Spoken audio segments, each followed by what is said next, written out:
Hi friends, ఇందులో మనకు కనిపిస్తున్నది కేటీఎం అడ్వెంచర్ 250 బైక్ ఇంజన్లో సౌండ్ వస్తుందని అన్న కర్నూలు నుంచి మన దగ్గరికి అయితే తీసుకొని వచ్చారు. మీకు బైక్ స్టార్ట్ చేసి అయితే చూపిస్తా సౌండ్ ఎలా ఉందని, లాస్ట్కి వర్క్ చేసిన తర్వాత కూడా ఎలా ఉందని ఆ సౌండ్ కూడా చూపిస్తా. లాస్ట్ వరకు అయితే చూడండి ఫ్రెండ్స్.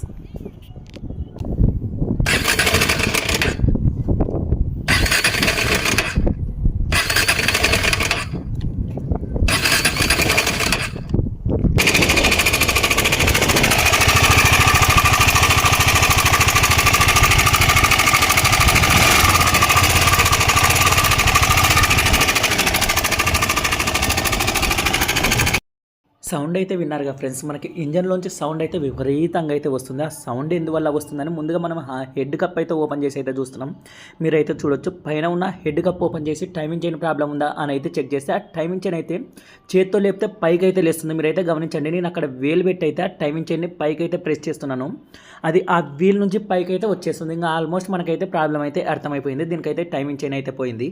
అన్న కూడా ఆల్రెడీ మనకి timing chain, tensioner, clutch cover packing అన్నీ మనకు కావాల్సినవన్నీ అయితే తెప్పించుకోవడం ముందుగానే జరిగింది. మీరైతే లాస్ట్ వరకు చూస్తే టైమింగ్ చైన్ వేసిన తర్వాత ఎలా ఉంది, సౌండ్ వేయక ముందుకు ఎలా ఉందని మీకు క్లారిటీగా అయితే చూపిస్తా. టైమింగ్ చైన్ పోయింది, కొత్త దానికి పాత దానికి రెండింటికి డిఫరెన్స్ ఏంటి అనేది కూడా చూపిస్తాం. మనం ఇంజన్ పైన అయితే ఫిట్ చేయడానికి అయితే బైక్ పైన టైమింగ్ చైన్ ఫిట్ చేయడానికి అయితే రాదు. మీకు చూపించడానికి బైక్ పైన అయితే ఓపెన్ చేస్తాం. మీరైతే చూడండి ఎంత లూజ్గా ఉంది, మనకు పూర్తిగా మడతలు అయితే పడి ఉంది. మనకి అది ఏదైనా పట్టేస్తే ఏ విధంగా ఉంటుందో చైన్ని ఆ విధంగా అయితే ఉంది.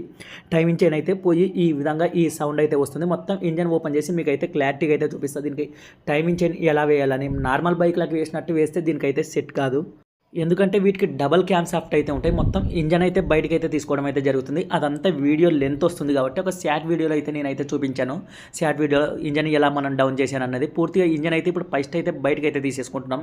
దీనికి కనెక్షన్ చాలా అయితే ఉంటాయి. అన్నీ మనకి కూలెంట్ ఆయిల్ పైపులు, సెన్సార్ కనెక్షన్లు అన్నీ అయితే తీసేసుకొని నీట్గా చెక్ చేసుకొని మనం అన్నీ అయితే తీసిన తర్వాతనే బయటకు అయితే వేయాలి. అలాగే తీసామంటే ఇంజన్ అనేది వెయిట్ ఉంటుంది కాబట్టి మనకి వైర్లు కట్ అయ్యే అవకాశం అయితే ఉంటుంది.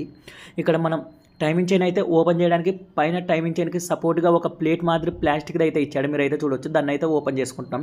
ఈ టైమింగ్ చైన్ వీల్ ఓపెన్ చేయడానికి ట్రై చేస్తే అవి స్ట్రాంగ్ అయితే ఉన్నాయి. మనం టైమింగ్ చైన్ వేయాలంటే మనకి ఆ వీల్ ఓపెన్ చేసే అవసరం లేదు. మనం డైరెక్ట్గా క్యాన్ షాఫ్ట్లు రెండు బయటకు తీసామంటే సింపుల్గా టైమింగ్ చైన్ కూడా ఓపెన్ చేసుకోవచ్చు. మనం ఆ రెండు వీళ్ళు బయటకు తీసి చేసుకోవచ్చు, లేదా మనకి ఈ విధంగా కూడా చేసుకోవచ్చు. మనం రెండు విధాలుగా చేసుకోవచ్చు. మనకి అవి హార్డ్గా ఉన్నాయనే ఉద్దేశంతో సింపుల్గా ఈ విధంగా అవుతుందని ఈ క్యాన్ షాఫ్ట్లు మొత్తం రెండు బయటకు ఓపెన్ చేసామంటే సింపుల్గా అయిపోతుంది. మనకి రెండింటికి టైమింగ్ కూడా ఎలా ఉండాలనేది కూడా మీకు క్లారిటీగా అయితే చూపిస్తాం. మనకి కేటీఎం బైక్లు అయితే నార్మల్ బైక్ల మాదిరి అయితే ఉండవు.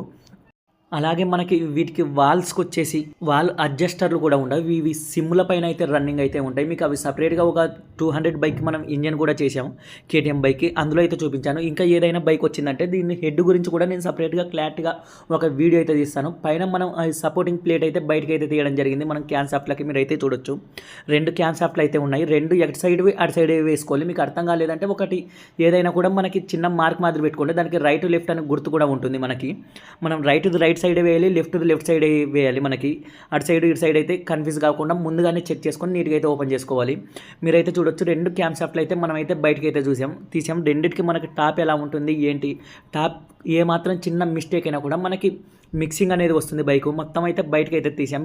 టైమింగ్ చైన్ మీరు అయితే చూడొచ్చు, టైమింగ్ చైన్ మనం ఇలా చేత్తో పట్టుకుంటే కిందికి వేలాడదీసామంటే పూర్తిగా వేలాడాలి. ఇది చూడండి, మనకి వంకర అయితే తిరిగి ఉంది.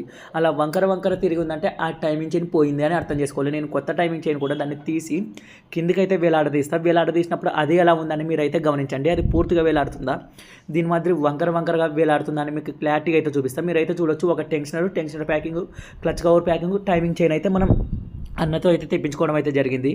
మీరైతే చూడండి, ఈ మనం రెండు సమానంగా పెట్టి ఏదైనా తేడా ఉన్నాయని కూడా చెక్ చేసుకుంటున్నాం. మనకి రెండు అయితే పర్ఫెక్ట్గా ఉన్నాయి. మనకి కొత్తది వచ్చేసి పర్ఫెక్ట్గా వేలాడింది కిందికి, పాతది వచ్చేసి మనకి బెండ్ అయితే అయిపోతుంది. మీరైతే మీకు ఇంకొకసారి క్లారిటీగా కూడా చూపిస్తాను. ఇది చూడండి, పూర్తిగా మడతలు అయితే మనకి పడైతే ఉంటుంది. నేను ఎన్నిసార్లు కిందికన్నా కూడా అది క్లారిటీగా కిందికైతే రావడం లేదు. అదే కొత్తది ఇప్పుడు చూడండి, కొత్తది పర్ఫెక్ట్గా మనకి కిందికైతే వేలాడుతుంది. చూస్తున్నారుగా మీరైతే, పాతది ఎలా అవుతుంది మనకి పూర్తిగా అది అయితే వేలాడడం లేదు. ఆ లింకులు అనేది స్టక్ అయిపోయాయి వీటికి, పాతదానికి. ఆ టైమింగ్ చైన్ లింకులు ఏవైతే ఉంటాయో అవి అరిగి స్టక్ అయిపోవడం వల్ల మనకి ఆ విధంగా అయితే సౌండ్ అయితే క్రియేట్ అవుతుంది. కొత్త చూడండి మనకి సాఫీగా కిందకైతే వచ్చేస్తుంది. ఇక్కడ టైమింగ్ అయితే పెట్టుకోవాలి. మ్యాగ్నెట్ సైడ్ కూడా మీరు అయితే చూడొచ్చు. మ్యాగ్నెట్ సైడ్ కూడా ఒక స్కానర్ కూడా ఇచ్చాడు మ్యాగ్నెట్కి. దాని పక్కన మనకి టీ మార్క్ అయితే ఉంటుంది. టీ మార్క్ మీరైతే చూడొచ్చు. ఇక్కడ ఒక స్కానరు పక్కన టీ, దాని పక్కన ఒక వై అనే గుర్తు కూడా ఇచ్చాడు. మనకి లైన్ ఏదైతే టీ పక్కన ఏదైతే లైన్ అయితే ఉంటుందో ఆ లైన్కి పర్ఫెక్ట్గా మనం టైమింగ్ అయితే పెట్టుకోవాలి. ఇటు సైడ్ క్లచ్ కప్లో కూడా మీరు చూస్తే అక్కడ పెయింట్ అయితే వైట్ గుర్తు అయితే ఇచ్చాడు.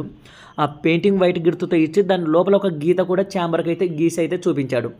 నేను వేలుతో అయితే చూపిస్తున్నా. ఆ లోపల ఉన్న గీతకి ఈ వైట్ మార్క్ అనేది పర్ఫెక్ట్గా ఉండాలి. ఒక పండు అటు ఇటు ఉన్నా కూడా మనకి మిక్సింగ్ వచ్చే అవకాశం ఉంటుంది కాబట్టి మీరైతే చెక్ చేసుకోండి. మనకి ఒక సింబల్ అయితే ఇచ్చింటాడు, మనకి ఏది బయటకు వేయాలి ఏది లోపలికి వేయాలని. ఆ సింబల్ మనం లింకులు ఎన్ని ఉన్నాయి లెక్కేసుకోవాలని ఇస్తుంటాడు, కానీ మనం రివర్స్ అటు ఇటు వేసుకున్న ప్రాబ్లం అయితే ఉండదు. లోపలికి బయటికి ఆ సింబల్ వేసుకున్న ప్రాబ్లం అయితే ఉండదు. ఎన్ని లింకులు ఉన్నాయని లెక్క పెట్టుకోవడానికి మనకి ఒక చోట ప్రతి టైమింగ్ చైన్కి కాస్త వైట్గానో ఏదో ఒక కలర్తో అయితే గుర్తు అయితే ఇచ్చింటాడు. నేమ్ పెట్టో ఆ విధంగా అయితే ఇచ్చింటాడు. దీనికి మనం టైమింగ్ వీల్ పైన అయితే ఎక్కించడం అయితే జరుగుతుంది. రెండు పర్ఫెక్ట్గా అయితే ఎక్కించుకోవాలి. మనకి హెచ్ఆర్ అని రైట్ లెఫ్ట్ అని గుర్తులు అయితే ఇచ్చాడు. ఇక్కడ మీరు ఆ గుర్తుల ప్రకారం అవి అయితే ఎక్కించుకోవాలి. టాప్ మాత్రం పర్ఫెక్ట్గా చూడాలి. రెండింటికి టీ మార్క్ అయితే ఇచ్చాడు. అలాగే పైన మన క్యాన్సార్ పొజిషన్ కూడా ఒకటి లెఫ్ట్ది వచ్చేసి లెఫ్ట్ సైడ్ ఫేస్ ఉండాలి, అలాగే రైట్ది వచ్చేసి రైట్ సైడ్ ఫేస్ అయితే ఉండాలి. మీరు పైన చూడొచ్చు క్యాన్సాఫ్ట్ మనకి ఈ నేను వేలు పెట్టి చూపిస్తున్నాను కదా, ఆపోజిట్ డైరెక్షన్లో కంపల్సరీ అయితే ఉండాలి. రెండు ఒకటే సైడ్ ఉన్నాయంటే టైమింగ్ అయితే రాంగ్ అయితే అయిపోతుంది. అది కంపల్సరీగా మనకి ఆపోజిట్ ఉండాలి. రెండు మార్కులు అయితే మీరు అయితే చూడండి. రెండింటికి టీ అనేది టాప్ పర్ఫెక్ట్గా ఉండాలి. మనకి టీ సెంటర్కి అయితే ఉండాలి. ఏమాత్రం మిస్ అయినా కూడా మిక్సింగ్ అనేది కంపల్సరీగా వస్తుంది. నార్మల్ బైక్ల మాదిరి మళ్ళీ వెంటనే బైక్ పైన వేయడానికి కుదరదు కాబట్టి 1-2 సార్లు జాగ్రత్త అయితే చూసుకోండి. టైమింగ్ అయితే ఈ విధంగా అయితే ఉండాలి. ఇక్కడ మ్యాగ్నెట్లో చూడండి, మ్యాగ్నెట్లో వచ్చేసి టీ ఉండాలి. అలాగే 2 క్యామ్సాఫ్ట్లోకి వచ్చేసి టీ మార్క్ అనేది పైన ఉండాలి. ఇక్కడ క్లచ్లో టైమింగ్ కూడా మనకు కరెక్ట్గా ఉండాలి. మొత్తం అన్ని పర్ఫెక్ట్గా ఉన్న తర్వాతనే మనం ఫిట్టింగ్ చేసుకోవడం అయితే జరగాలి. నెక్స్ట్ క్యాన్సాఫ్ట్ అయితే ఫిట్ చేయడం అయితే జరుగుతుంది. దానికి ప్యాకింగ్ అయితే మనకు కస్టమర్ అయితే తీసుకొని వచ్చి ఇచ్చాడు. మనకు ఆ ప్యాకింగ్ లైట్గా పేస్ట్ కూడా పూసుకోవడం అయితే జరుగుతుంది. ఆయిల్ లీకేజ్ రాకూడదనే ఉద్దేశంతో. పేస్ట్ లేకపోయినా కూడా ఆయిల్ లీకేజ్ అయితే రాదు. మనం జాగ్రత్త కోసం లైట్గా కాస్త అయితే పేస్ట్ అయితే పూయడం అయితే జరుగుతుంది. మనకి ఈ టెన్షనర్ అయితే ఫిట్టింగ్ చేసుకోవడం అయితే జరుగుతుంది. ఆ టెన్షనర్కి మనకు చిన్న లాక్ మాదిరి అయితే ప్లాస్టిక్ అయితే ఇచ్చాడు. అది తీసిన తర్వాతనే మామూలుగా ఈ బైక్ అనే కాదు, ప్రతి బైక్ అది తీసిన తర్వాతనే టెన్షనర్ అనేది రిలీజ్ అయ్యి టైమింగ్ చైన్ వచ్చేసి టైట్ పొజిషన్కి అయితే తీసుకొని వస్తుంది. పొరపాటున దాన్ని అలాగే పెట్టేసామంటే మనకి టచ్ చేసినా కూడా లూజ్ అయితే అయిపోతాయి. మనకు అంత భయపడే అవసరం లేదు. దాన్ని తీసిన వెంటనే టైమింగ్ చైన్ అయితే మీరు అయితే చూడండి టైట్ అయితే అయిపోయింది. ఎప్పుడైతే మనం అక్కడ తీసామో అది టైట్ అయితే అయింది. ఫుల్ టైట్గా అయితే ఉంది. మనకి ఇందాక వేలుతో నెడితే మనం బయటకి అయితే వచ్చేస్తుంది. ఇక్కడ టెన్షనర్ దగ్గర కూడా ఇదైతే ఆయిల్ లీకేజ్ కాకుండా కాదు, ఆ ఓరింగ్ ఎయిర్ అనేది బయటికి రాకోకుండా, అది లేకపోతే ఎయిర్ అనేది బయటకు వచ్చి సరే ఒక సౌండ్ అయితే వస్తుంది. అలా ఎయిర్ బయటికి రాకోకుండా దానికి వాచర్ కాదు ఓరింగ్ అయితే ఇవ్వడం అయితే జరిగింది. మీరైతే చూడొచ్చు. మనం మొత్తం పైన క్యాన్సాఫ్ట్ పైన ఏదైతే ప్లేట్ ఉందో అదైతే ఫిట్ చేయడం అయితే జరుగుతుంది. అలాగే స్పార్క్ ప్లగ్ వీటికి తీయడానికి కూడా సపరేట్గా ఒక హోల్ మాదిరి అయితే ఇచ్చింటాడు. దాన్ని కూడా మనం అయితే బయటికి అయితే తీసుకోవాలి. దానికి కూడా మనకు ఒక ఓరింగ్ అయితే ఇచ్చింటాడు. ఆయిల్ లీకేజ్ అనేది కాకుండా నేను ఇక్కడ అయితే ప్రెస్ చేస్తున్నాను కదా, మనం ముందే అయితే ప్రెస్ చేసుకుంటున్నాం. అది ప్రెస్ చేసామంటే తర్వాత మళ్ళీ సైడ్కున్న ఆ బోల్టాల్ అనేది ఫిట్ చేయడానికి అయితే కుదరదు. మనం ఒక సపోర్టింగ్గా అక్కడైతే పెట్టాము. ఆ బోల్టాల్ అనేది అక్కడైతే రాదు. అలాగే ఎలా ఓపెన్ చేసామో అలాగే నీట్గా ఫిట్టింగ్ చేయడం అయితే జరుగుతుంది. మీరైతే చెక్ చేసుకోవచ్చు. మొత్తం ఫిట్ చేసిన తర్వాత బైక్ స్టార్ట్ చేసి సౌండ్ ఎలా ఉందనేది కూడా మీకైతే క్లారిటీగా నేనైతే చూపించడం అయితే జరుగుతుంది. మన కేటీఎం బైక్లకి అన్ని బైక్లకైతే సేమ్ సిస్టమ్ అయితే ఉంటుంది, వేరే అయితే ఏం ఉండదు. మనం అది బయటికి తీసేసి మనం ప్లగ్ సపోర్టింగ్కి వచ్చింది. ఆ బోల్టాలు ఫిట్ చేయడం అయితే జరుగుతుంది. మనకు అన్ని 8mm బోల్టాలు అయితే ఇచ్చాడు. మీరైతే చెక్ చేసుకుంటూ క్లచ్ కప్పువి ఇవైతే సేమ్ అయితే ఉంటాయి. పొడవు అలా డిఫరెన్స్ అయితే ఉండదు. మనకి కన్ఫ్యూజ్ పడే అవసరం కూడా ఉండదు. ఎందుకంటే క్లచ్ కప్పు కూడా మనం ఓపెన్ చేసి ఉంటాం కాబట్టి వాటి బోల్టాలు వీటి బోల్టాలు కలుస్తాయి అనే అవసరం అయితే లేదు. అన్నీ సేమ్ సైజ్ అయితే ఇచ్చింటాడు. కానీ లోపల ఉన్నవి క్లీన్గా అయితే ఉంటాయి. మనం బయట ఉన్నవి కాస్త రస్ట్ పట్టి అయితే ఉంటాయి. అది అయితే గుర్తు అయితే ఉంటుంది బోల్టాలకి. మనం ఈ ప్లేట్ అనేది ఆపోజిట్ అయితే టైట్ చేసుకోవాలి. ఏమాత్రం మనం ఒకటే సైడ్ టైట్ చేసామంటే ఆ ప్లేట్ కూడా మనకి క్యాన్సాఫ్ట్ సపోర్ట్ పైన ఏదైతే ప్లేట్ వచ్చిందో మొత్తం అది కూడా కట్ అయ్యే అవకాశం అయితే ఉంటుంది. హెడ్ కప్కి మనం పేస్ట్ అయితే పూసుకోవడం అయితే జరుగుతుంది. ఆయిల్ లీకేజ్ రాకోకుండా ఎక్కువగా హీట్ అయ్యి ఆ రబ్బర్ అనేది మనకి హార్డ్ కావడం వల్ల కంపల్సరీగా ఆయిల్ లీకేజ్ అనేది ఓపెన్ చేసామంటే వస్తుంది. కాబట్టి మనకి అలా ఆయిల్ లీకేజ్ రాకుండా మనం నీట్గా పేస్ట్ అయితే కాస్త ఎక్కువగానే పూస్తున్నాం. మొత్తం ఇంత ఓవర్గా పూస్తున్నారు అయితే అనుకోకండి. మొత్తం వేసిన తర్వాత నీట్గా కూడా క్లీన్ చేసుకోవడం అయితే జరుగుతుంది. మనం ఆ రబ్బర్ ఏదైతే పెట్టామో అలాగే మళ్ళీ క్లీన్ చేసుకోవడం పెడితే ఇంజన్ లేకపోయే అవకాశం కూడా ఉంటుంది. కాబట్టి నీట్గా ఆ రబ్బర్ పెట్టి మనం దానికి ప్రెస్సింగ్ అయిన తర్వాత బయటకు వచ్చింది మొత్తం అయితే క్లీన్ చేసుకోవాలి.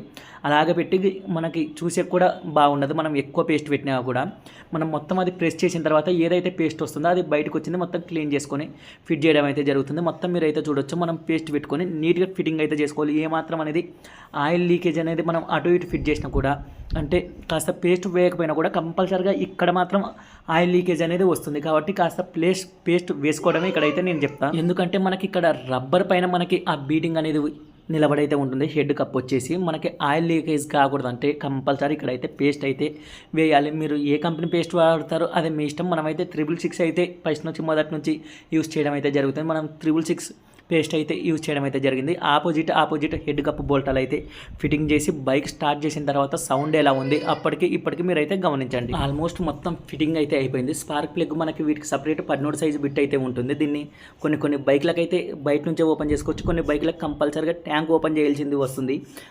ఆ ప్లగ్కు ఒక రబ్బర్ మాదిరి అయితే ఉంటుంది. అది లేకపోతే దాన్ని కూడా ఒక సపరేట్ వీడియో అయితే చేస్తాను.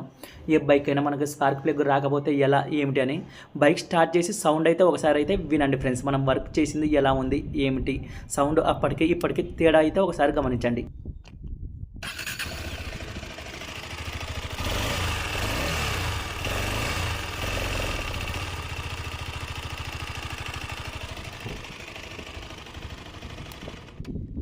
సౌండ్ అయితే విన్నారుగా ఫ్రెండ్స్. ఇప్పటికి ఎలా ఉందని పర్ఫెక్ట్గా అయితే ఉంది. మనకి సౌండ్ అయితే ఎటువంటి నాయిస్ అయితే లేదు ఇంజన్లో. మొత్తం టోటల్ వర్క్ చేసి మనం 2500 మన ఫిట్టింగ్ ఛార్జ్ అయితే తీసుకోవడం జరిగింది. వీటికి రిస్క్ ఎక్కువ అయితే ఉంటుంది. అంత తీసుకున్నారని అయితే అనుకోకండి, మనకి అంత వర్క్ అయితే ఉంటుంది. మనకి కేటీఎం బైక్లకి ఇంజన్ తీసుకోవాలన్నా పైన ఇంజన్ విప్పడం కంటే పైన ఉన్న బాడీ ప్యానల్స్ అవన్నీ ఓపెన్ చేయాలంటేనే రిస్క్ అయితే ఉంటుంది. మనం 200 దీనికి స్పేర్స్ అయితే ఖర్చు పెట్టాం. పెట్రోల్కి ఆనాబాండ్ అలాగే కూలెంట్ ఆయిల్ 2300 మనకు ఫిట్టింగ్ ఛార్జ్ అయితే తీసుకున్నట్టు. లాస్ట్ వర్క్ చూసిన వల్ల అయితే కంపల్సరీగా లైక్ చేయండి, షేర్ చేయండి, మన ఛానల్ని అయితే సబ్స్క్రైబ్ చేయండి. నెక్స్ట్ RC390 వచ్చేసి మనకి బ్యాటరీ ఛార్జింగ్ ఎక్కడ లేదని ఒక బైక్ కూడా మన గ్యారేజ్ దగ్గరికి అయితే వచ్చింది. దానికి సంబంధించిన వీడియో కూడా నెక్స్ట్ ఒక ఫుల్ వీడియో అయితే చేస్తా. మీరు ఇందులో అయితే గమనించవచ్చు, మనకి RC390 అయితే కనిపిస్తుంది. దీనికి సంబంధించిన ఒక వీడియో కూడా నెక్స్ట్ మీ ముందుకు వస్తా ఫ్రెండ్స్ వీడియోతో.